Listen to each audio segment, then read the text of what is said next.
نحمد و نصلی علی رسولہ الکریم اما بعد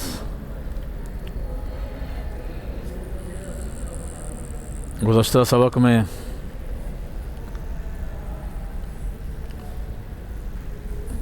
آخری 4 قاعدے جن کا تعلق رؤوس کے ساتھ تھا، ان میں سے 3 کا بیان ہوا تھا۔ آخری قاعدہ اس کا بیان آج ہوگا۔ والرابع ان تكون الاعداد متباینة لا يوافق بعضها بعضا۔ یہاں سے اس چوتھے قاعدے کو جو آخری قاعدہ ہے باب التصحیح کا، اس کو یہاں سے بیان کر رہے ہیں۔ اس کا خلاصہ یہ ہے کہ اعداد رؤوس یعنی مختلف فریقوں کے جو آپس میں جو تعداد ہے، ہر فریق کی مختلف تعداد ہے، ان تعداد کی آپس میں نسبت تباین کی ہو، تماثل بھی نہ ہو، برابری بھی نہ ہو، تداخل بھی نہ ہو، چھوٹا عدد بڑے عدد کو فنا کرے ایسی بھی نہ ہو، اور توافق بھی نہ ہو کہ کوئی تیسرا عدد آ کر ان دونوں کو ختم کر دے، ایسی صورت بھی نہ ہو، بلکہ سرے سے تباین ہو۔ تو اس کا قاعدہ یہ ہے، اس کا حکم یہ ہے کہ جب ہم ان فریق کی تعداد کی آپس میں نسبت دیکھیں گے تو پہلے 2 عددوں میں سے ایک عدد کو دوسرے عدد میں ضرب دیں گے۔ اس کا جو مجموعہ نکلے گا جس کو حاصل ضرب کہتے ہیں، اور یہاں سراجی میں اس کو ما بلغا کے لفظ سے تعبیر کیا گیا ہے۔ تو یہ جو حاصل ضرب نکلے گا، اس کو پھر آگے تیسرے عدد کے ساتھ اس کی نسبت دیکھیں گے، اور ظاہر بات ہے وہاں بھی تباین کی نسبت ہوگی۔ تو اب کیا کریں گے، سابقہ جو مجموعہ تھا حاصل ضرب تھا، اس کو اس تیسرے عدد میں ضرب دیں گے۔ پھر اس کا جو حاصل ضرب نکلے گا، مجموعہ نکلے گا، اس کو چوتھے عدد میں ساتھ ضرب دیا جائے گا۔ چوتھا جو فریق ہے اس کی تعداد ہے، اس کے ساتھ ضرب دینے کے بعد جو اس کا حاصل ضرب نکلے گا، مجموعہ آئے گا، اس مجموعے کو پھر اصل مسئلہ میں ضرب دیا جائے گا۔ یہ چوتھا قاعدہ یہاں سے بیان ہوا ہے کہ پہلے عدد کو دوسرے میں ضرب دیں، اس کا جو حاصل ضرب نکلے اس کو تیسرے عدد میں ضرب دیں، اس کا جو حاصل ضرب نکلے اس کو چوتھے عدد میں ضرب دیں، اور جو اس کا حاصل ضرب ہوگا اس کو اصل مسئلے میں ضرب دیں گے۔ اس کی مثال انہوں نے لکھی ہوئی ہے، مثلا کسی کا انتقال ہوا، اس کے ورثاء میں اس کی 2 بیویاں ہوں،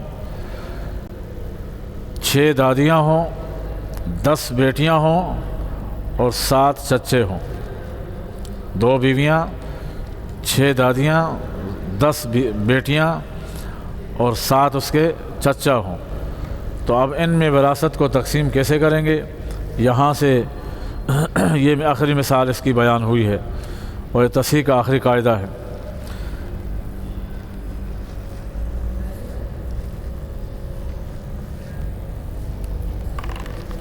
میں آپ کے سامنے اس کو حل کرتا ہوں۔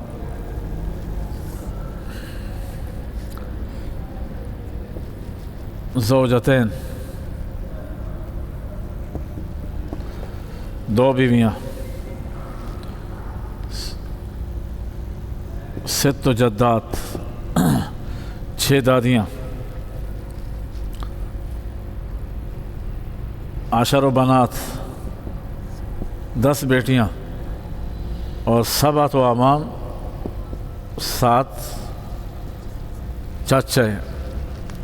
یہ اس کے ٹوٹل ورثہ ہیں۔ 4 فریق ہیں ورثہ کی۔ کتنی قسمیں؟ 4 قسمیں۔ سب سے پہلے میں پہلا فریق جو ہے 2 بیویاں ہیں، دوسرا فریق میں 6 دادیاں ہیں، تیسرے فریق میں 10 بیٹیاں ہیں، چوتھے فریق میں 7 چچے ہیں۔ تو اب ان کو حصہ کیا ملے گا؟ پہلے ہم حصے تقسیم کریں گے۔ اولاد چونکہ موجود ہے نا، میت کی بیٹیاں ہیں تو بیویوں کو ثمن ملے گا، 8واں حصہ۔ دادیاں ہیں، ماں نہیں ہے تو لہذا دادیوں کو کیا ملے گا؟ 6واں حصہ، سدس۔ بیٹیاں 2 سے زیادہ ہوں تو 2 ہوں یا زیادہ ہوں ثلثان، یعنی 2/3۔ جو باقی بچے گا چچا عصبہ ہوتے ہیں، جو باقی بچے گا ان سے تو وہ ان کو ملے گا۔ حصے یہ آئے سمن، سدس، ثلثان اور عصبہ۔ مسئلہ کتنے سے بنے گا، یعنی میت کے مال کے کل کتنے سے بنائیں؟ تو یہاں سمن ہے قسم اول میں سے، ثانی میں سے سدس بھی ہے، ثلثان بھی ہے، تو مسئلہ بنے گا 24 سے۔ 24 کا سمن کتنا ہوتا ہے؟ 8 × 24، 3 سمن ہے اس کا۔ سدس کتنا ہوتا ہے؟ 6 × 24، 4 ہے۔ ثلثان کتنا ہے؟ ثلث نکالیں گے ثلثان نکل آئے گا، تو ثلث کیسے نکلے گا؟ تیسرا حصہ کتنا بنتا ہے؟ 8، 24 کا تیسرا حصہ، اور تیسرے کو ڈبل کر دو ثلثان ہو جائے گا، تو 8 × 16 ہوتا ہے، 16 اس کا ثلثان بن گیا 24 کا۔ اب جو باقی بچے گا ان کو ملے گا، تو باقی کتنا بچتا ہے؟ 16، 4، 20 اور 3، 23، باقی بچا ایک حصہ ان کو ملے گا۔ یہ تو حصے تقسیم ہوئے۔ ہاں اب ہم نے حصے تقسیم کرنے کے بعد یہ دیکھنا ہوتا ہے کہ کسر آ رہی ہے نہیں آ رہی ہے، تو دیکھیں کسر سب میں آ رہی ہے۔ بیویاں 2 ہیں، حصہ 3 ہے، یہاں بھی کسر ہے۔ دادیاں 6 ہیں، حصہ 4 ہے، یہاں بھی کسر ہے، 4 6 پہ تقسیم نہیں ہو سکتا۔ آگے اوپر بیٹیاں 10 ہیں اور حصے 16 ہیں، اس میں بھی کیا ہو گئی؟ کسر آ گئی ہے۔ یہاں پر چچے 7 ہیں اور حصہ کتنا ہے؟ یہاں بھی کسر آ گئی، سب میں کسر ہے۔ جب کسر آ گئی تو پھر دوسرا کام یہ ہے کہ اب اس میں نسبتیں دیکھتے ہیں، حصوں میں، سہام میں اور رؤوس میں، حصوں میں اور ان کی تعداد میں۔ حصے کا معنی حصے سے مراد سہام، جو انہوں نے یہاں لکھا ہوا ہے کتاب میں، تو سہام میں اور ان کی تعداد کو کیا بولتے ہیں؟ رؤوس۔ اس سے مراد کیا ہے؟ رؤوس۔ تو سہام اور رؤوس میں نسبت دیکھی جاتی ہے۔ کون سی نسبت ہے؟ تو 3 اور 2 میں نسبت کون سی ہے؟ تباین ہے۔ تو کیا کریں گے؟ 2 کو محفوظ کریں گے۔ یہاں پر میں نے دائرہ کھینچ دیا تاکہ ذہن میں رہے۔ آگے 4 ہے اور حصہ 4 ہے، افراد کتنے ہیں؟ 6 ہیں، تو 4 اور 6 میں نسبت دیکھنی ہے، کیا نکلے گی؟ توافق کی ہے، تماثل نہیں ہے، تداخل نہیں ہے، بلکہ توافق ہے۔ اب ہم نے کیا کرنا ہے؟ پھر جب توافق ہو تو پھر عدد رؤوس کا وفق نکالنا پڑتا ہے۔ تو عدد رؤوس 6 ہے، تو 6 کو 2 کا عدد 4 کو بھی کاٹتا ہے، 6 کو بھی کاٹتا ہے، ہم نے اس کو کاٹنا ہے۔ ہاں تو کیا آئے گا؟ 2 کا عدد 6 کو کتنی بار جا کے کاٹے گا؟ 3 بار ضرب دینے سے کاٹے گا، 3 × 6، تو 3 یہاں پر محفوظ کریں گے۔ یہاں 16 ہے، ہاں، اور بیٹیاں کتنی ہیں؟ 10 ہیں، تو یہاں بھی نسبت توافق ہے۔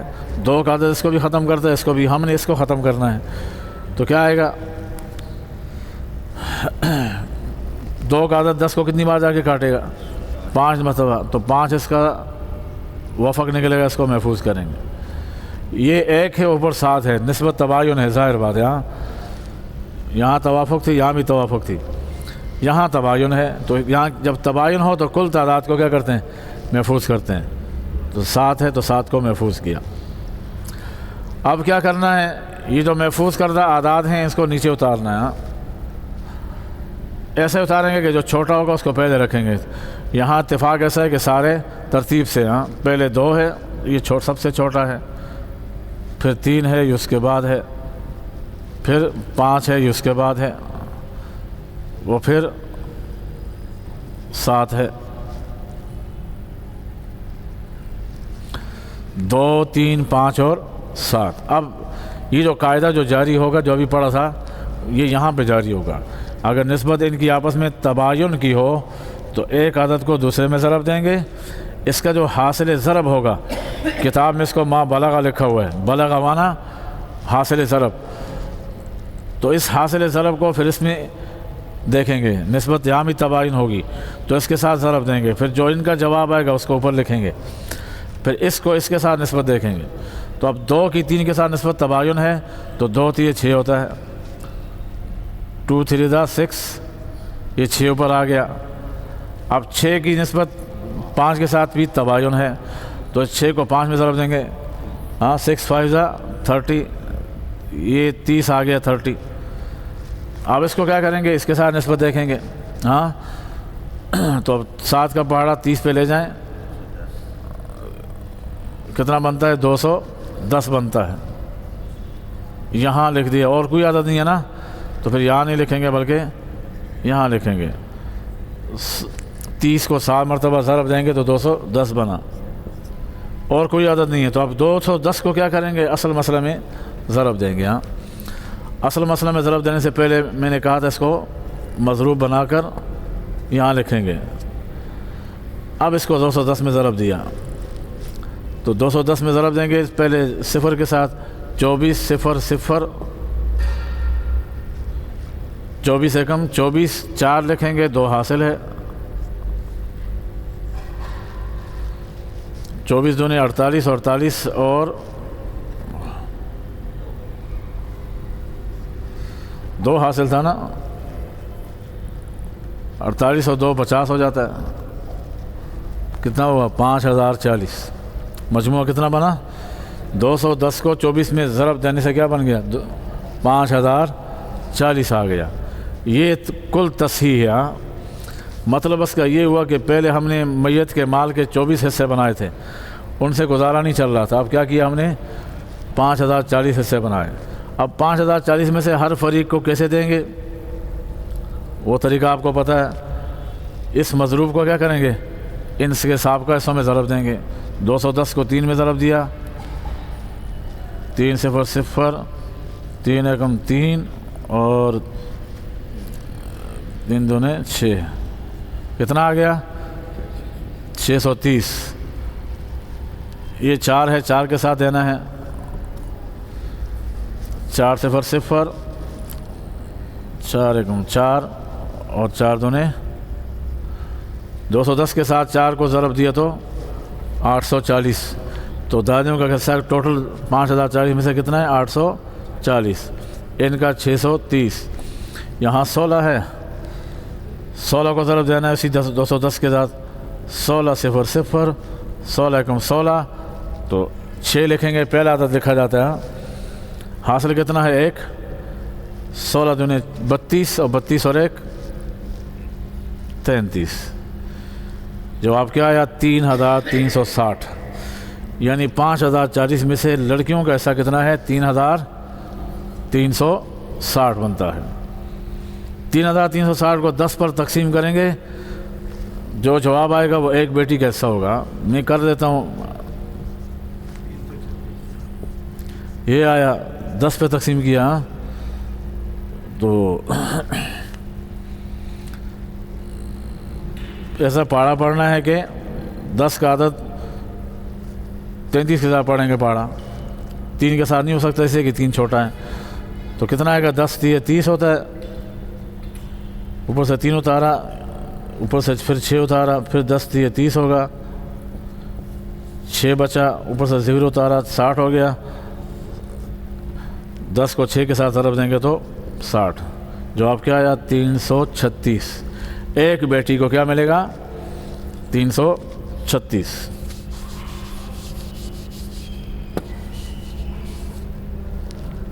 بہرحال یہ ان کا ٹوٹل حصہ کتنا بن گیا؟ 3360. ہاں ان کو 1 ملا تھا تو 210 کو 1 میں ضرب دیں گے تو وہی جواب آئے گا 210. اور چونکہ یہ 7 افراد ہیں وہی 30 ملے گا ان کو. ہاں ہر بندے کو 7 کو 210 کو 7 پر تقسیم کرو. ہاں 210 روپے ہیں، 7 بندوں میں تقسیم کرنے تو کتنے آئیں گے؟ ہر ایک کو 30 روپے آ جائیں گے. یہ آپ کا سوال ہوا. ان کو اگر آپ جمع کرو یہ جواب نکلے گا تو آپ کا سوال کیا ہو جائے گا؟ ٹھیک ہو جائے گا.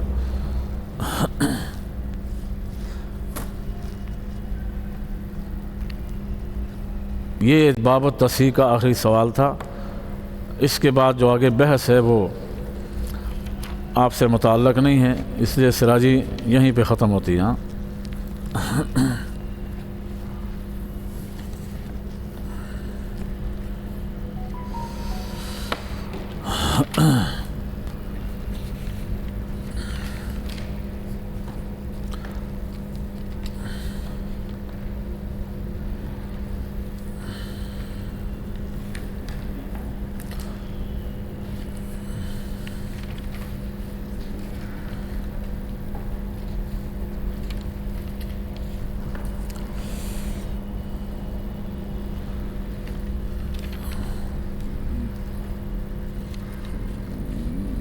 منگل کے دن انشاءاللہ تفسیر ہوگی. یہ صرف بھی ہوگی، نحو بھی ہوگی، اور پہلے تفسیر ہوگی.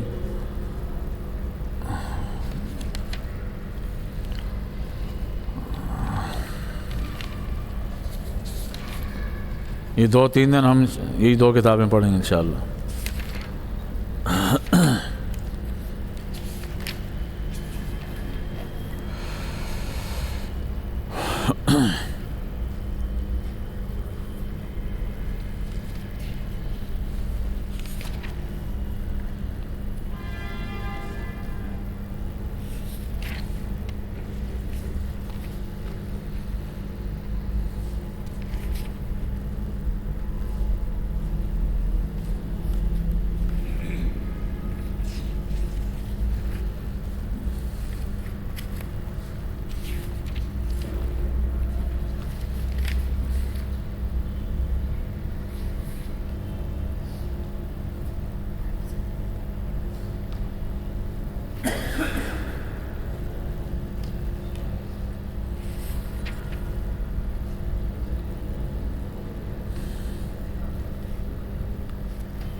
اس دن کون سی کتاب تھی؟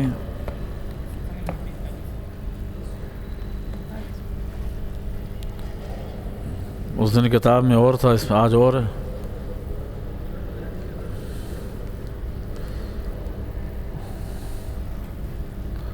یہ دوسری کتاب ہے.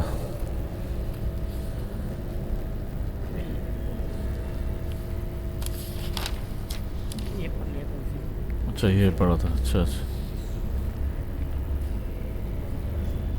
ٹھیک ہے. باب اول الضرب زدن، نون تنوین کا قانون اور اس کا حکم.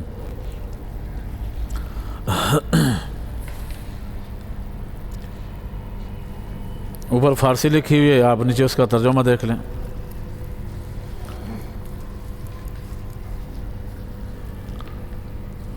اس کا پہلے قانون بیان کریں گے اور پھر اس کا حکم بیان کریں گے.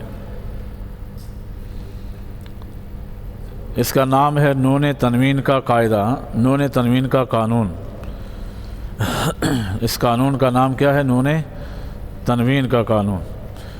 اس کے 2 حکم ہیں. پہلا حکم یہ کہ حالت وقف میں نون تنوین مفتوح کو الف سے تبدیل کرنا کثیر ہے اور ساکت کرنا قلیل ہے. ایک ہوتا ہے نون ساکن، ایک ہوتا ہے نون تنوین. جس پر تنوین کسے کہتے ہیں؟ جس پر 2 زبر ہوں، 2 زیر ہوں، 2 پیش ہوں، اس کو کیا بولتے ہیں؟ نون تنوین کہتے ہیں. تو اگر تنوین 2 زبر کی شکل میں ہو، کس شکل میں ہو؟ 2 زبر کی شکل میں ہو، تو اکثر و بیشتر اس کو الف سے بدل دیتے ہیں. جیسے آپ پڑھتے ہیں نا قرآن میں جا بجا آتا ہے علیمن حکیمہ، علیمن سے علیما، وقف کریں گے تو علیما. تو کس سے بدل دیا؟ 2 زبر تھے نا آخر میں، تو اس کو کس سے بدلتے ہیں؟ الف سے بدل دیتے ہیں. لیکن کہہ رہے ہیں ساکت کرنا بہت کم ہے، ساکت بہت کم کیا جاتا ہے، البتہ اس کو الف سے زیادہ تر بدلا جاتا ہے. تو عموماً ایسا ہی ہوا ہے کہ جہاں 2 زبر آتے ہیں تو اس کو کیا کرتے ہیں؟ الف سے بدل دیتے ہیں. کبھی کبھار اس کو کیا کر دیتے ہیں؟ ساکت بھی کر دیتے ہیں، لیکن ساکت کرنا بہت کم ہے. ہاں، جہاں پر یہ قانون جاری ہوا ہے اس کی مثال علی من حکیمہ کو علی ما اور حکیمہ پڑھنا. علی من اور حکیمن کو کیا پڑھنا؟ علی ما اور حکیمہ پڑھنا. اور علیم حکیم پڑھنا بہت کم ہے، یعنی اس کو ساکن کرنا، آخر میں میم کو ساکن کرنا یہ بہت کم ہے۔ عموماً کس کے آخر میں اس کو کس سے بدلتے ہیں؟ الف سے بدلتے ہیں۔ تو یہ پہلا حکم ہے۔ دوسرا حکم کیا ہے کہ تنوین، نون تنوین مضموم اور مکسور کو حالت وقف میں حرف علت سے بدلنا قلیل ہے اور ساکت کرنا کثیر ہے۔ زبر تھا تو زبر کی صورت میں حرف علت یعنی اول الف سے بدلنا کثیر تھا اور ساکت کرنا قلیل تھا، لیکن اگر دو پیش ہوں، دو زیر ہوں، دو پیش ہوں، علیمن حکیمن یا علی من اور حکیمن، تو جب علی من ہو یا حکیم یا حلیمن ہو یا حکیمن ہو یا حکیمن ہو، یعنی دو زیر ہوں یا دو پیش ہوں، اس صورت میں اس کو ساکن کرنا کثیر ہے۔ کیا ہے؟ ساکن کرنا کثیر ہے، ہاں، لیکن اس کو حرف علت سے بدلنا یہ قلیل ہے، یعنی اس کو حرف علت سے نہیں بدلتے عموماً، بلکہ کیا کر دیتے ہیں؟ ساکن کر دیتے ہیں۔ تو علیمن کو کیا بولتے ہیں؟ علیم۔ حکیمن کو کیا بولتے ہیں؟ حکیم۔ اسی طرح علی من ہو تو اس کو بھی کیا بولیں گے؟ علیم، اور حکیم من ہو تو اس کو کیا بولیں گے؟ حکیم۔ لیکن اس کو حرف علت سے بدلنا یہ قلیل ہے، ایسا نہیں ہوتا، بہت کم ہوتا ہے۔ جہاں کوئی قانون جاری کرنا ہو تو پھر اس کو حرف علت سے بدل دیتے ہیں، ورنہ عموماً حرف علت سے نہیں بدلتے ہیں۔ اس کی مثال دے رہے ہیں، علیمن حکیمن کو علیمو اور حکیمو پڑھنا قلیل ہے، یعنی پیش کے مطابق واو آتا ہے حرف علت، بھائی زبر کے مطابق حرف علت کیا آتا ہے؟ ادھر دیکھو میری طرف، اے سائیں کدھر دیکھ رہا ہے؟ ادھر دیکھو، آخر میں پیش ہو نا، آخر میں کیا ہو؟ تو پیش کے مطابق حرف علت کون سا ہے؟ واو ہے۔ زبر کے مطابق حرف علت کون سا ہے؟ الف ہے۔ پیش کے مطابق حرف علت کون سا ہے؟ واو ہے، اور زبر کے مطابق حرف علت کیا ہے؟ الف ہے۔ اور زیر ہو تو زیر کے مطابق حرف علت کیا ہے؟ یا ہے، زیر کے مطابق۔ تو یہاں حلیمن حکیمن ہے نا، تو اس کے مطابق حرف علت کیا ہوگی؟ واو ہوگی۔ تو کیا پڑھیں گے پھر؟ حکیمن کو حکیمو پڑھنا، اور حکیم اور علیمن کو علی، یہ بہت کم ہے، ہاں، شاذ و نادر، کہیں قانون جاری کرنا ہو، سمجھ آئیے، اس کو کہیں اشمام وغیرہ کرنا ہو تو پھر کیا کرتے ہیں؟ اس کو آخر میں حرف علت سے بدلتے ہیں، لیکن عموماً کیا کرتے ہیں؟ علیمن کو علیم اور حکیمن کو حکیم، یہ پڑھتے ہیں۔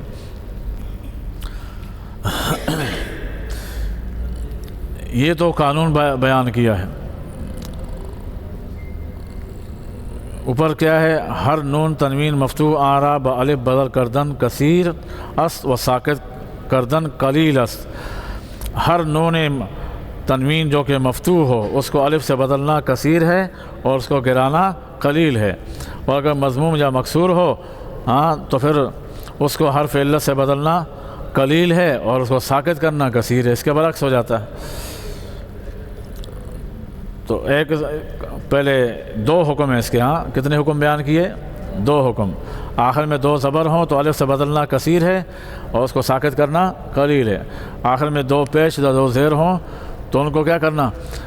حرف علت سے بدلنا قلیل ہے اور اس کو ساکت کرنا یہ کثیر ہے، یعنی پہلے والے کا برعکس ہے۔ آگے اس کی بنا ذکر کر رہے ہیں۔ سب سے پہلے چونکہ ضربہ میں صیغہ کون سا ہے؟ ضربہ یضربہ میں صیغہ فعل ماضی میں ضربہ ہے، تو ضربہ کو کس سے بناتے ہیں؟ ضربن مصدر سے بناتے ہیں۔ اب ضربہ کو ضربن سے کیسے بنایا؟ ضربہ، اس کو کیا بولتے ہیں؟ تعلیل، ہاں اس کو کیا بولتے ہیں؟ تعلیل۔ تو اب اس کو بنانے کا طریقہ بتا رہے ہیں۔ ضربہ کو ضربن مصدر سے بنایا ہے، حرف اول کو اس کی حالت پر چھوڑ دیا، حرف اول کو ضرب مصدر میں بھی ذات پر فتحہ ہے اور فعل ماضی میں بھی ذات پر کیا ہے؟ فتحہ ہے۔ مصدر میں بھی ذات پر فتحہ ہے، ہاں، اور فعل ماضی میں بھی کیا ہے؟ ذات پر فتحہ ہے۔ تو اس پہلے حرف کو اپنی حالت پر چھوڑ دیا اور ثانی حرف ثانی کو فتحہ دیا. را ساکن تھی نا، ضرب مصدر میں را ساکن تھی، یہاں پر ماضی بناتے وقت کیا کیا، اس کو فتحہ دے دیا. تنوین تمکن علامت اسمیت کو حذف کر دیا. آخر میں ضربن دو پیش تھی نا مصدر میں، تو آپ نے پیچھے پڑھا اسم کی علامتوں میں کیا تھی، آخر میں تنوین کا ہونا، یہ کس کی علامت ہے؟ اور ہم چونکہ یہ اسم کی علامت ہے، ہم فعل بنانا چاہتے ہیں نا، تو اس لیے اسم کی علامت کو گرانا پڑے گا. اس لیے اس کے بجائے ہم نے کیا کیا، با پر فتحہ ذکر کر دیا، تو مبنی بر فتحہ ہو گیا. کیا ہو گیا؟ مبنی بر. با پر فتحہ دینا یہ مبنی ہونے کی پہچان ہے، مبنی پر فتحہ ہونا. اس لیے تنوین کے بجائے کیا کیا، با کو فتحہ دے دیا. تو اب ضرب ان سے کیا بن گیا، ضربہ بن گیا. ضربہ تثنیہ ہے، ضربہ کو ضربہ سے بنایا.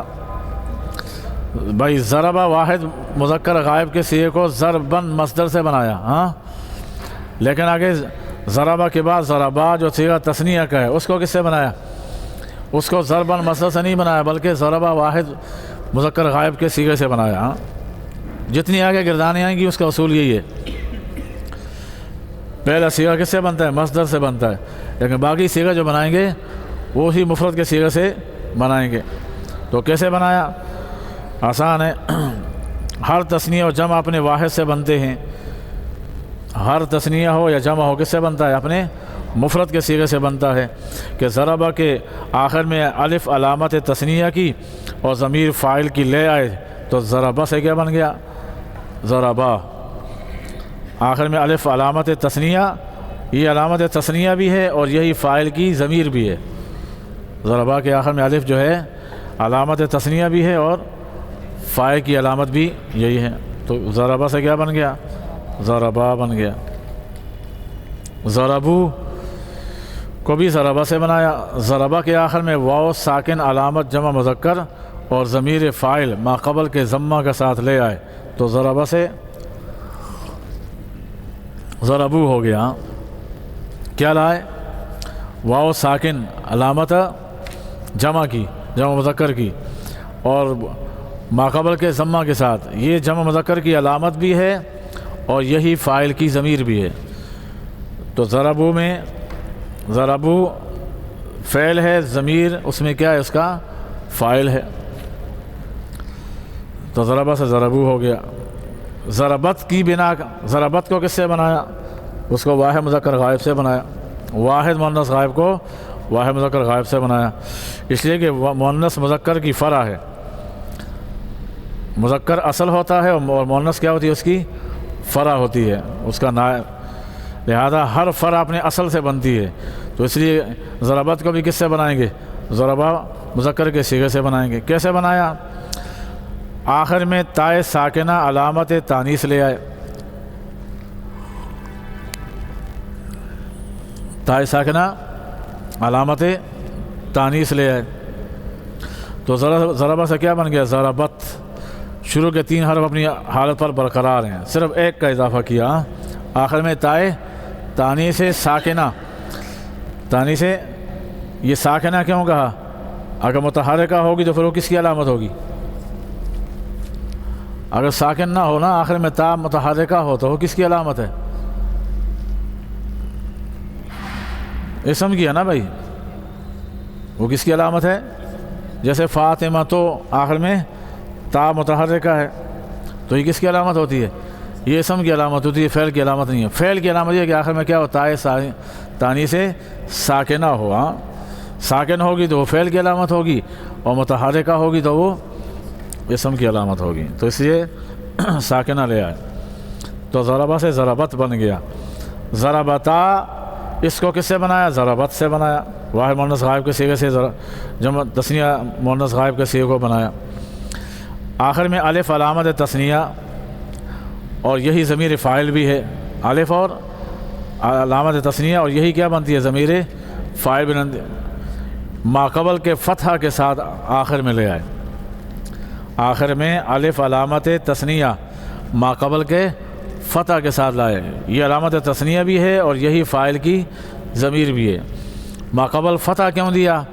اس لیے کہ مفرد میں کیا تھا، اس میں تا ساکنہ تھی نا، مفرد میں تا کیا تھی، ساکن تھی، تو آگے جب تثنیہ میں الف لگائیں گے تو ماقبل تا مفرد میں ساکن تھی نا، تو اس لیے پڑھنا مشکل ہو جائے گا، تو اس لیے کیا کیا، اس کو فتح دے دیا۔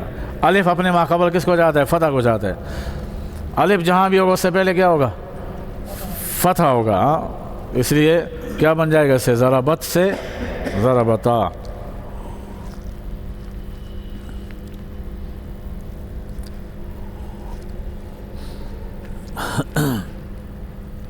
ضربنا، ضربنا کو ضربت سے بنایا، نون مفتوحہ علامت جمع مؤنث کی اس کے آخر میں لائے، نون مفتوحہ، تو ضربت سے بنایا نا، تو نون مفتوحہ آخر میں لائیں گے تو کیا بن گیا، ضربتنا، یہ ہوگا نا بھائی، مفرد سے بنائیں گے آخر میں نون مفتوحہ لگائیں گے تو کیا بنے گا، ضربت سے ضربتنا، ضربت سے ضربتنا، تو تا ساکنہ بھی لگی ہوئی ہے، صحیح ہے۔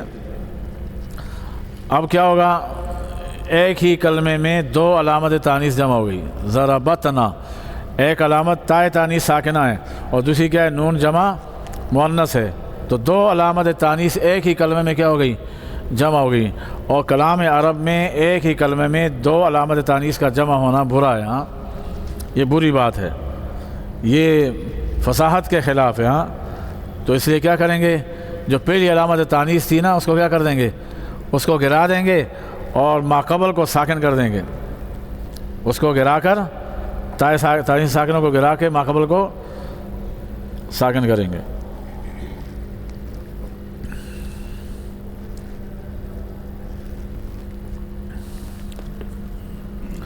تو ضربتنا سے کیا بن جائے گا، ضربنا، یہ ماقبل کو ساکن کیوں کیا، ساکن اس لیے کہ اگر ہم ساکن نہیں کریں گے نا تو لگاتار 4 حرکتیں آ جائیں گی، پھر بن جائے گا ضربنا، اور جس طرح ایک کلمے میں دو علامت تانیث کا جمع ہونا غلط ہے، صحیح نہیں ہے، تو اسی طرح ایک ہی کلمے میں 4 حرکتوں کا لگاتار آنا یہ بھی صحیح نہیں ہے۔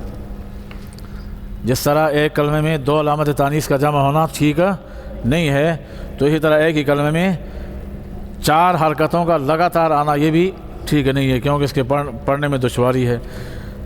اس لیے ہم نے کیا کیا، نون جمع سے پہلے جو با تھا اس کو کیا کر دیا، ساکن کر دیا، تو ضربنا سے کیا بن گیا، ضربنا۔ یہ ضربنا کو بنانے کا طریقہ تھا۔ یہاں سے ضربنا کا قانون بیان کر رہے ہیں۔ ایک قانون پیچھے گزرا ہے، نون تنوین والا، ہاں نون تنوین والا، ایک قانون یہ ہے ضربنا کا قانون۔ اس قانون کا نام ضربنا کا پہلا قانون ہے۔ اس قانون کا نام کیا ہے، ضربنا کا پہلا قانون ہے، جس کے لیے ایک حکم ہے۔ کتنے حکم، ایک ہی حکم ہے، ہاں فعل کے لیے بھی ایک شرط تھی اور اس کے لیے بھی کیا ہے، یہاں ایک ہی شرط ہے۔ وہ کیا ہے، پہلے حکم بیان کر رہے ہیں۔ حکم یہ ہے کہ دو علامت تانیث میں سے ایک کو حذف کرنا واجب ہے۔ میں نے ابھی بتایا بھی تھا، دو علامت تانیث میں سے ایک کو حذف کرنا کیا ہوگا، واجب ہوگا۔ اب ہم نے کہا اس کے لیے شرط بھی ہے، تو شرط فعل کے لیے شرط یہ ہے کہ دو علامت تانیث مطلقاً جمع ہوں۔ فعل کے لیے شرط یہ ہے کہ دو علامت تانیث مطلقاً جمع ہوں۔ یہ درست نہیں ہے، فعل کے اندر دونوں کا جمع ہونا درست نہیں ہے۔ احتراجی مثال کیا ہے، ضربت۔ اتفاقی مثال کیا ہے، ضربتنا۔ یہاں دو علامت تانیث جمع ہوئی ہے، اور ہم نے کہا تھا کہ دو علامت تانیث کا جمع ہونا ایک کلمے میں درست نہیں ہے، تو لہذا پھر کیا کریں گے، ایک کو گرانا پڑے گا نا، ایک علامت تانیث کو گرانا پڑے گا۔ تو ضربتنا سے کیا بن جائے گا، ضربنا ہوا۔ کیا بن جائے گا، ضربنا۔ اسم کے لیے شرط یہ ہے کہ دو علامت تانیث ایک جنس کی جمع ہو۔ اسم کے لیے شرط کیا ہے کہ دو علامت تانیث ایک جنس کی جمع ہو۔ یہ اسم میں صحیح نہیں ہوتا، ہاں جس طرح فعل میں دو علامت تانیث جمع ہونا یہ ٹھیک نہیں ہوتا، تو اسم میں بھی دو علامت تانیث کا جمع ہونا یہ بھی ٹھیک نہیں ہوتا۔ احترازی مثال ضربیاتن، اتفاقی مثال ضاربتاتن، ضاربتاتن تھا، تو ہم نے کیا کیا، یہ جو دوسری تا تھی اس کو کس سے بدلا، یا سے بدلا، تو ضربتات، تو ضاربتاتن سے کیا بن گیا، ضارباتن ہو جائے گا۔ تا کو کس سے بدلا، ضربیاتن، ضربا سے ضربیاتن، تو ضاربتاتن سے ضارباتن ہوا۔ پھر با کو یا سے بدلا تو اور آگے جو اس کی تعلیل ہے ضارباتن سے ضربیاتن کیسے بنے گا، اس کی تعلیل بعد میں، اس میں تفضیل کی جو تعلیل ہوگی اس میں اس کا ذکر آ جائے گا۔ اچھا جی، آگے ہے ضربنا کا دوسرا قانون۔ یہ تو پہلا قانون تھا، حکم کیا تھا کہ دو علامت تانیث میں سے ایک کو حذف کرنا واجب ہے، دو علامت تانیث کا جمع ہونا ایک کلمے میں درست نہیں ہے۔ دوسرا قاعدہ اور قانون یہ ہے، اس قانون کا نام ضربنا کا دوسرا قانون ہے، اس کے لیے ایک حکم ہے اور ایک شرط ہے۔ حکم کیا ہے کہ 4 حرکات میں سے ایک کو گرانا واجب ہے، 4 حرکتیں آ جائیں ان میں سے ایک کو حذف کرنا واجب ہے، پہلے میں نے بیان کر دیا ہے۔ شرط کیا ہے، یعنی مطلب یہ ہے کہ یہ حکم کہاں پہ جاری ہوگا، اوپر جو حکم پڑا ہے نا کہ 4 حرکتوں میں سے ایک حرکت کا گرانا کیا ہے، واجب ہے، تو یہ کہاں پہ واجب ہوگا، اس کے لیے شرط یہ ہے، اس کے لیے کیا ہے، شرط یہ ہے کہ 4 حرکات کا مسلسل حقیقتاً ایک کلمے میں جمع ہونا یا حکماً ایک کلمے میں جمع ہونا۔ اوپر والا حکم کب جاری ہوگا، جب یہ شرط پائی جائے، یعنی 4 حرکتوں میں سے ایک حرکت کو کیا کرنا، حذف کرنا واجب ہے۔ یہ حکم لاگو ہوگا کہاں پہ ہوگا، جہاں یہ شرط پائی جائے کہ جہاں پر 4 حرکتیں مسلسل ایک کلمے میں یا تو حقیقتاً جمع ہو جائیں یا پھر حکماً جمع ہو جائیں۔ اس کی احتراجی مثال کیا ہے، ضربا کا، یہ احتراجی مثال، یعنی یہاں پر حکماً یہ ایک کلمہ نہیں ہے، ظاہراً تو ایک کلمہ ہے لیکن حکماً یہ کلمہ نہیں ہے۔ کیوں نہیں ہے، اس لیے نہیں ہے کہ ضربہ الگ کلمہ ہے اور کاف جو ہے حقیقت میں الگ کلمے کے حکم میں ہے۔ کیوں کہ وہ ضمیر ہے، وہ کیا ہے، لہذا یہاں اگرچہ ہمیں 4 حرکتیں نظر آ رہی ہیں لیکن یہ اس قاعدے کے منافی نہیں ہے، کیونکہ ہم نے کہا تھا کہ ایک کلمے میں جمع ہو، کس میں، ایک کلمے میں جمع نہیں ہونا چاہیے، اور یہاں پر یہ ایک کلمہ نہیں ہے بلکہ ضربہ الگ کلمہ ہے، کاف الگ کلمہ ہے، دونوں کو ملا کے ایک کر دیا ہے۔ تو آخر میں جو کاف ہے وہ کیا، کون سی ضمیر ہے، کاف کو کیا بولیں گے، ضمیر مرفوع متصل، منصوب متصل، کیونکہ معنی اس کا کیا ہے، اس نے تجھے مارا، اس نے، تو آپ جب اس کا معنی کریں گے تو آپ کو خود سمجھ آ جائے گا کہ اس میں فاعل کیا بن رہا ہے، مفعول کیا بن رہا ہے، تو ہم اس سے یہ پتہ چل جائے گا کہ اس میں جو کاف ضمیر لگی ہوئی ہے یہ فاعل کی ہے یا مفعول کی ہے۔ تو معنی کیا ہے، اس نے آپ کو مارا، تو مارنے والا کون ہے، غائب ہے نا، ہوا کیا ہے، اس میں ہوا ضمیر کیا بنتی ہے، اس میں فاعل بنتی ہے۔ اس نے مارا، کس کو مارا، آپ کو مارا، تو مخاطب کیا بن گیا، مفعول بن گیا نا۔ تو اس سے کیا ثابت ہوا کہ جو کاف ضمیر ہے یہ منصوب متصل ہے، اس کو کیا بولیں گے، منصوب متصل۔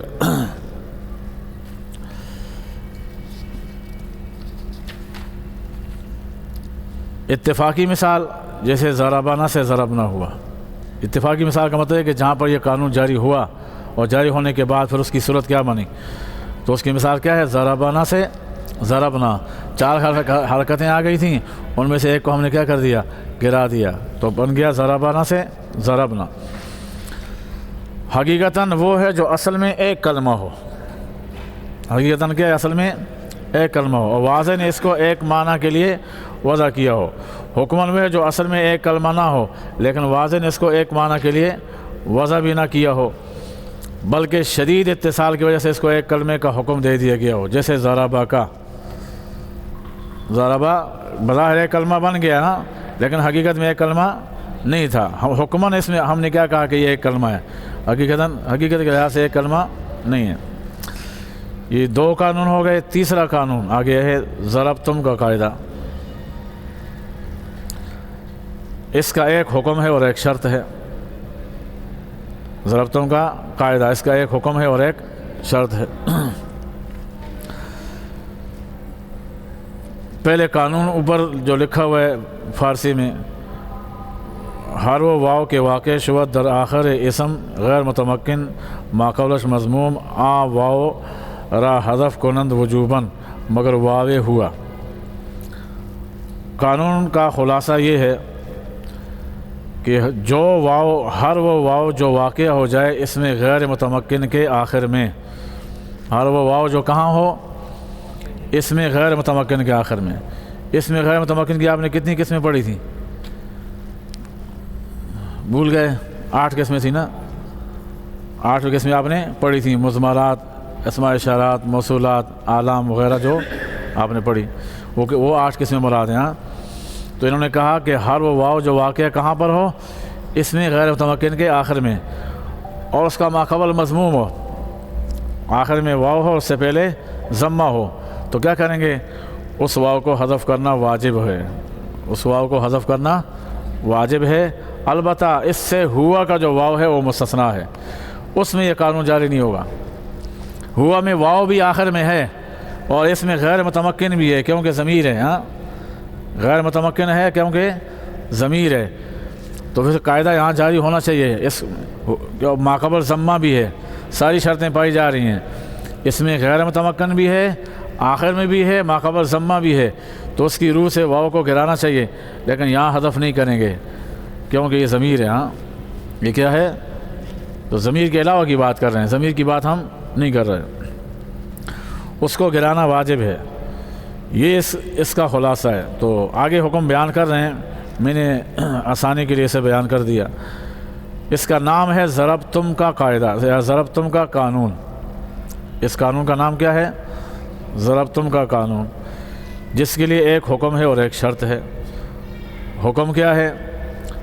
واو اس میں غیر متمکن کے آخر میں ہو، واو اس میں غیر متمکن کے آخر میں ہو، ماقبل مضموم ہو، اس کے ماقبل ضمہ ہو. تو واو کو حذف کر کے میم کو ساکن کرنا واجب ہے. واو کو حذف کر کے پھر میم کو ساکن کرنا واجب ہے. یہ اس کا حکم ہے. آگے شرط کیا ہے اس کے لیے؟ شرط یہ ہے کہ ہوا اور کلمہ 3 حروف سے کم نہ ہو. ایک تو وہ لفظ ہوا نہ ہو، لفظ ہوا نہ ہو. دوسری بات یہ ہے کہ وہ کلمہ 3 حروف سے کم بھی نہ ہو. کم از کم کتنے حرف ہوں اس میں؟ 3 حروف سے کم لفظ ہوا نہ ہو اور 3 حروف سے کم بھی نہ ہو. تو وہاں پر یہ قاعدہ جاری ہوگا. آئی سمجھ؟ ہوا میں بھی جاری نہیں ہوگا اور جہاں 3 حرف سے کم ہیں اس میں بھی کیا ہوگا؟ جاری نہیں ہوگا. تو جہاں یہ قاعدہ جاری نہیں ہوگا اس کی مثال کیا ہے؟ احتراجی مثال کا مطلب کیا ہے؟ جس جگہ قاعدہ جاری نہیں ہوگا. اور اتفاقی مثال کا معنی یہ ہے کہ جہاں پر یہ جاری ہوگا. احتراجی مثال ہوا، آخر میں واو بھی ہے، ماقبل ضمہ بھی ہے، اس میں غیر متمکن بھی ہے، لیکن یہاں پر جاری نہیں ہوگا. اور اتفاقی مثال جہاں پر یہ قانون جاری ہوگا اس کی مثال ضربتمو سے ضربتم، ضربتمو سے ضربتم، انتمو سے انتم.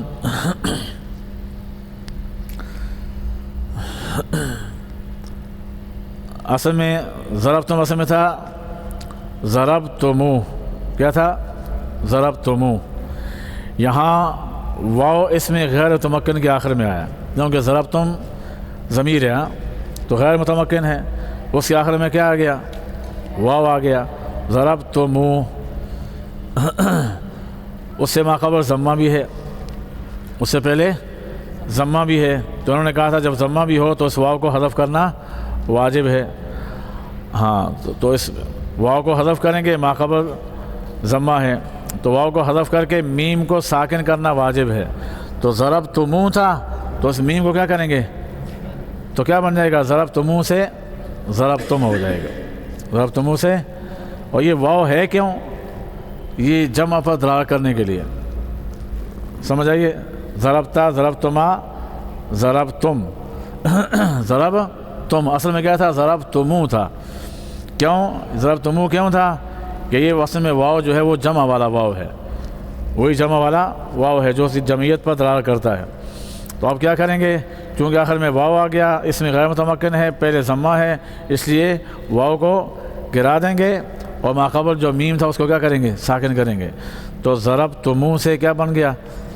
اسی طرح انتمو، انت، انتما، انتمو، انتما میں الف ہے فاعل کی ضمیر، اور انتمو میں واو کیا ہے؟ فاعل کی ضمیر ہے، اور یہی جمع کی علامت بھی ہے، لہذا یہاں بھی کیا کریں گے؟ واو کو گرا دیں گے، ماقبل میم جو تھا اس کو، وہ اس پہ ضمہ تھا، اس کو ساکن کر دیں گے۔ تو انتمو سے کیا بن گیا؟ انتم۔ ضربتا، یہاں تک پہلے ماضی کے 6 صیغوں کی تعلیل بیان کی ہے، 6 صیغوں کی، کہ ضربہ کو کس سے بنایا، ضربا کو کس سے بنایا، ضربو کو کس سے بنایا، ضربت کو کیسے بنایا۔ اسی طرح ضربتا اور ضربنا، ان کو بنانے کا طریقہ بتایا۔ پھر اس سے متعلق 3 قانون تھے، ضربنا کے 2 قانون اور ایک ضربتم کا قانون، پھر ان کو بیان کیا۔ اور آگے اب کیا کر رہے ہیں؟ مخاطب کے جو صیغے ہیں ان کو بیان کر رہے ہیں۔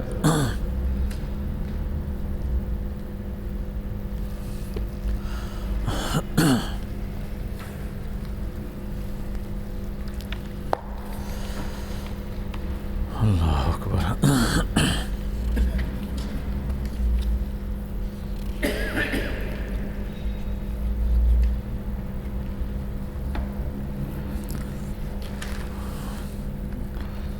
بسم اللہ الرحمن الرحیم۔ اسماء ظروف، اس میں غیر متمکن کی اقسام آپ پڑھ رہے تھے پیچھے، ان کا ذکر تھا۔ باقی 5 قسمیں پیچھے پڑھ لیں، 6ٹھی قسم یہ ہے اسماء ظروف ہے۔ اسماء ظروف کسے کہتے ہیں؟ تو پہلے اس کی لغوی تحقیق کر رہے ہیں۔ ظروف جمع ہے ظرف کی، ہاں ظروف کیا ہے؟ ظرف کی جمع ہے۔ ظرف اصل میں برتن کو بولتے ہیں، ظرف، ظرف کا معنی کیا ہے؟ برتن۔ جو اعلیٰ ظرف ہوتے ہیں ہمیشہ جھک کے چلتے ہیں، سوراخی سر نگوں ہو کر برا کرتی ہے پیمانہ۔ سوراخی جانتے ہو؟ وہ لمبی سی اس کی دم ہوتی ہے، جس سے تو اس سے اگر پانی نکالنا ہو تو پورا جھکانا پڑتا ہے نا، کیونکہ سر تک پہنچی ہوتی ہے۔ سوراخی سر نگوں ہو کر برا کرتی ہے پیمانہ، پیمانہ برتن کو بولتے ہیں۔ تو جب تک جھکائیں گا نہیں تو اس برتن سے کچھ نکلے گا نہیں۔ تو بڑا بننا ہو کسی کو دینے کے لیے کیا بننا پڑتا ہے؟ اپنے آپ کو مٹانا پڑتا ہے۔ تو بہرحال ظرف کا ذکر تھا نا اس میں، ظرف، تو ظرف بولتے ہیں برتن کو۔ ضرب اس چیز کو کہتے ہیں جس میں کوئی چیز ڈالی جائے، اس چیز کو بولتے ہیں جس میں کوئی چیز ڈالی جائے۔ یہ گلاس ہے، گلاس میں کیا ڈالتے ہیں؟ پانی ڈالتے ہیں، تو یہ گلاس کیا بنے گا؟ ظرف۔ اور جو چیز ڈالی جائے گی وہ کیا بن جائے گا؟ مظروف۔ جس چیز کو ڈالیں گے اس میں وہ کیا بنے گا؟ مظروف۔ آپ کا یہ دماغ ہے، یہ ابھی ظرف ہے، آپ سبق پڑھ رہے ہیں تو دماغ آپ کا کیا ہے؟ ظرف ہے، اور اس میں کیا ڈالا جا رہا ہے؟ نحو ڈالی جا رہی ہے ابھی، ہاں، تو نحو کیا بن گئی؟ مظروف، اور آپ کا دماغ مبارک کیا بن گیا؟ ظرف بن گیا۔ اسماء ظروف کی 2 قسمیں ہیں۔ اسماء ظروف کی 2 قسمیں، ایک ہوتا ہے ظرف زمان، ایک ہوتا ہے ظرف مکان۔ زمان وہ ہے جو کسی وقت پر دلالت کرے، زمان، ظرف زمان کسے کہتے ہیں؟ جو کسی وقت پر دلالت کرے، جیسے از، اذا، متا، کیفا، ایانا، امس، مز، منذ، قط، عوض، قبل، بعد، یہ سارے کس پہ دلالت کرتے ہیں؟ زمانے پہ دلالت کرتے ہیں۔ اس کا معنی کیا ہے؟ جس وقت،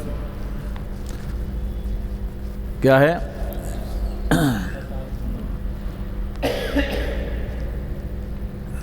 قرآن مجید میں جا بجا اس کی مثالیں اللہ رب العزت نے بیان فرمائی ہیں۔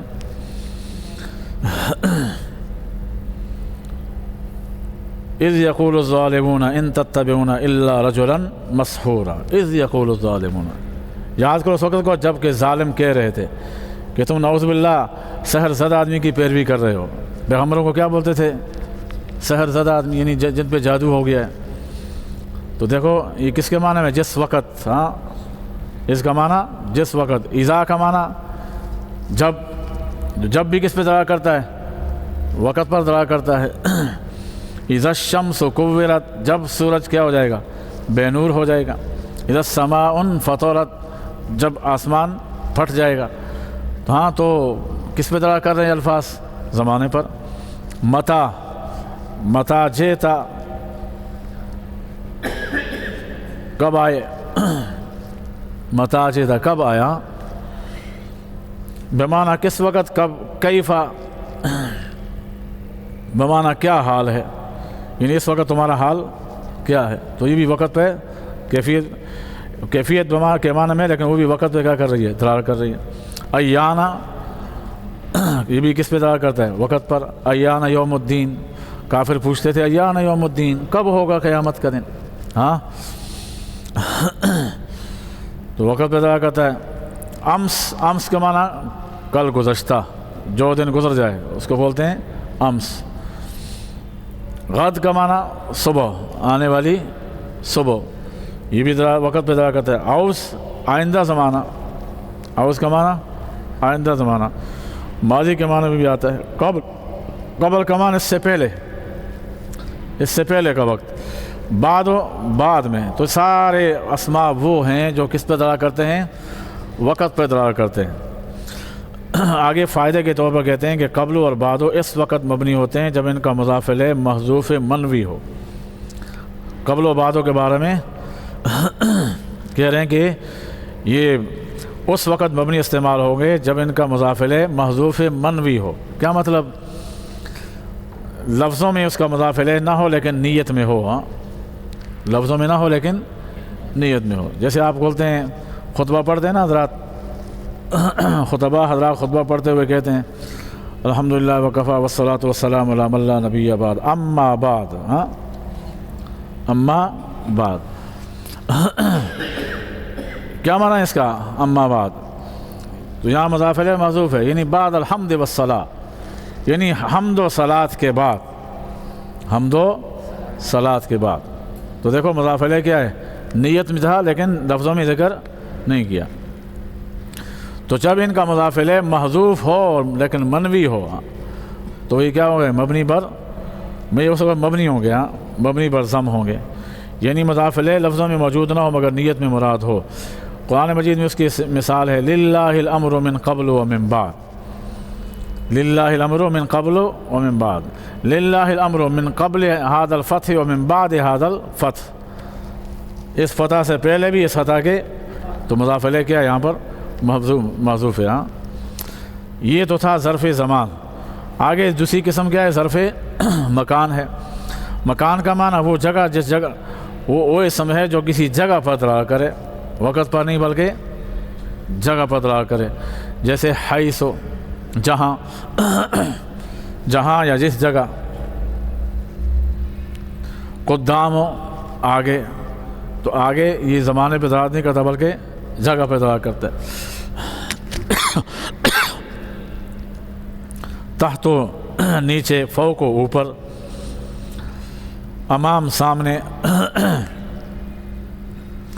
یہ چاروں ظروف یعنی حیث و قدام و تحت اور فوق یہ مبنی علی الضم ہوتے ہیں۔ ہاں یعنی ان کا استعمال کیسے ہوتا ہے؟ جب استعمال ہوں گے تو مبنی ہوں گے، اور اعراب کون سا ہوگا ان کے اوپر؟ ضمہ ہوگا۔ اعراب کون سا ہوگا؟ ضمہ ہوگا۔ البتہ قدام اور تحت و فوق کے مبنی ہونے کے لیے، ان تین کے مبنی ہونے کے لیے، کس کے؟ قدام، تحت اور فوق مبنی ہونے کے لیے شرط یہ کہ ان کا مضاف الیہ محذوف منوی ہو، جیسا کہ آپ نے بعدوں کے بارے میں پڑھا۔ یہ مبنی ہونے کے لیے کیا شرط ہے ان تینوں کے؟ کہ ان کا مضاف الیہ بھی کیا ہو، محذوف منوی ہو، یعنی مضاف الیہ لفظوں میں موجود نہ ہو مگر نیت میں مراد ہو۔ اس کی مثال اوپر گزری ہے، للہ الامر من قبل ومن بعد، تقدیر بعض یوں ہے، للہ الامر من قبل الخلق ومن بعد الخلق، پیدائش سے پہلے بھی پیدائش کے بعد۔ اوپر آیت کا سیاق و سباق الگ تھا، اس لیے میں نے اس کے حساب سے ترجمہ کیا، من قبل ھذا الفتح ومن بعد ھذا الفتح۔ نمبر 7 اسماء کنایات ہیں، یہ 6 قسمیں گزر گئیں، اس میں غیر متمکن کی 6 قسمیں۔ 7ویں قسم کیا ہے؟ اسم کنایہ، اسماء کنایات۔ کنایات کنایتن کی جمع ہے۔ کنایہ لفظی معنی اشارہ، ایسے اسم کو کہتے ہیں جو کسی معین شے پر صراحتاً دلالت نہ کرے۔ کنایہ ایسے اسم کو کہتے ہیں جو کسی معین شے پر صراحتاً دلالت نہ کرے بلکہ ابہام کے طور پر دلالت کرے، صراحتاً دلالت نہ کرے بلکہ ابہام کے طور پر دلالت کرے۔ تو کنایہ جو ہے کبھی عدد سے بھی ہوتا ہے، کبھی عدد سے کنایہ ہوتا ہے، کبھی بات چیت سے کنایہ ہوتا ہے، کبھی عدد سے کبھی بات چیت سے، یعنی صراحتاً کسی شے پر دلالت نہیں کرتا، صراحتاً کسی شے پہ دلالت نہیں کرتا بلکہ ابہام کے طور پر دلالت کرے۔ مثال کے طور پر آپ کہتے ہیں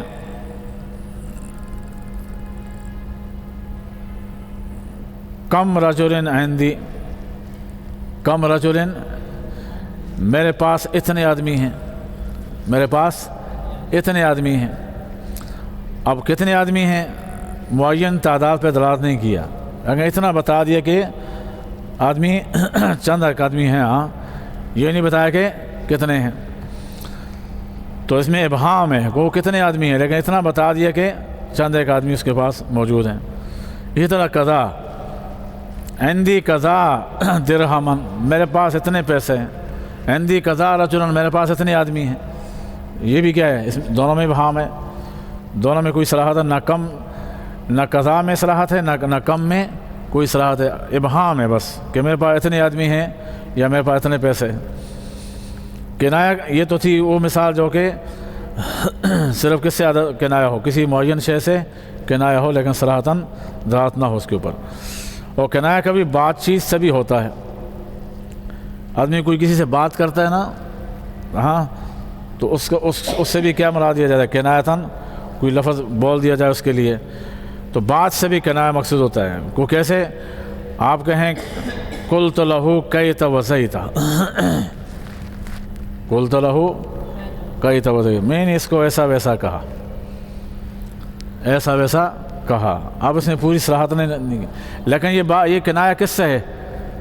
بات کہنے سے، ہاں کسی معین چیز کے بارے میں نہیں ہے، کہ جیسے پیچھے تھا کہ میرے پاس اتنے آدمی ہیں، اتنے لوگ میرے پاس موجود ہیں، تو ابہام تھا نا، وہاں چیزوں کے بارے میں کیا تھا؟ آدمیوں کے بارے میں ابہام تھا، یہاں آدمیوں یا پیسوں کے بارے میں ابہام نہیں ہے، ہاں بلکہ بات چیت کے بارے میں کیا ابہام ہے کہ میں نے اس کو ایسی ویسی بات کہی ہے، اب وہ کیسی ویسی بات کہی اس کی صراحت نہیں کی ہے۔ سمیت و کیت وزیت، میں نے فلاں کو یہ ایسے ویسے کہتے سنا، سمیت و کیتا وزیتا، فلاں کو ایسے ویسے کہتے سنا، اب کیا سنا وہ اس نے صراحت نہیں کی ہے۔ تو یہ کبھی کبھی ایسے معین شے پہ صراحتاً دلالت نہ کرے بلکہ ابہام کے طور پر دلالت کرے، تو یہ کنایہ کبھی عدد سے ہوتا ہے اور کبھی بات چیت سے ہوتا ہے۔ مرکب بنائی جیسے احد عشرہ، مرکب بنائی،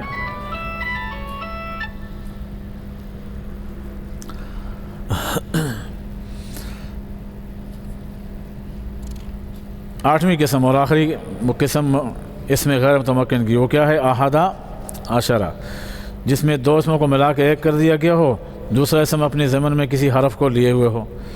فائدہ: مضمرات، اسماء اشارات، اسماء موصولات، اسماء اصوات، اسماء ظروف، اسماء کنایات، مرکب بنائی، یہ ساتوں اقسام مبنی اصل حروف کے مشابہ ہیں۔ یہ ساتوں اقسام مبنی اصل جو حروف ہے یہ کیا ہے؟ ان کے ساتھ مشابہ ہیں، کیونکہ جس طرح حروف اپنے معنی بتانے میں دوسرے کے محتاج ہیں، ایسے ہی یہ ساتوں قسمیں اپنا معنی سمجھانے میں دوسری چیزوں کے کیا ہیں؟ محتاج ہیں۔ اب آپ کہیں کہتا وسیتا، اس سے بات بنے گی؟ ایسا ویسا، بھائی ایسا ویسا کیا؟ جب تک کچھ الفاظ نہیں بولیں گے اس کے ساتھ آگے پیچھے معنی سمجھ میں نہیں آئے گا۔ عندی قضا، میرے پاس اتنا، بھائی اتنا کیا؟ جب آگے پوری صلاحت نہیں کی، پوری تمیز ذکر نہیں کی، تو اس وقت تک معنی سمجھ میں نہیں آئے گا۔ جیسے حروف کا معنی دوسری چیزوں کو ملائے بغیر سمجھ نہیں آتا، تو اسی طرح ان کا معنی بھی بغیر دوسری چیزوں کو ملائے سمجھ میں نہیں آتا۔ تو ہیں تو مبنی اصل کے مشابہ ہیں، لیکن مبنی اصل میں سے کس کے مشابہ ہیں؟ حروف کے مشابہ ہیں، فعل ماضی کے مشابہ، کیونکہ فعل ماضی اپنا معنی پورا دیتا ہے، وہ پورا جملہ ہے۔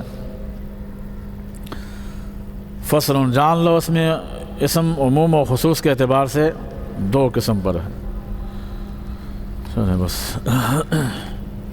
الحمدللہ رب العالمین والصلاة والسلام علی سیدنا محمد، اللہم صلی علی سیدنا مولانا محمد وبارک وسلم وصلی علیہ۔ ربنا فاغفر لنا ذنوبنا وکفر عنا سیئاتنا وتوفنا مع الابرار۔ ربنا لا تزغ قلوبنا بعد إذ هديتنا وهب لنا من لدنك رحمة إنك أنت الوهاب۔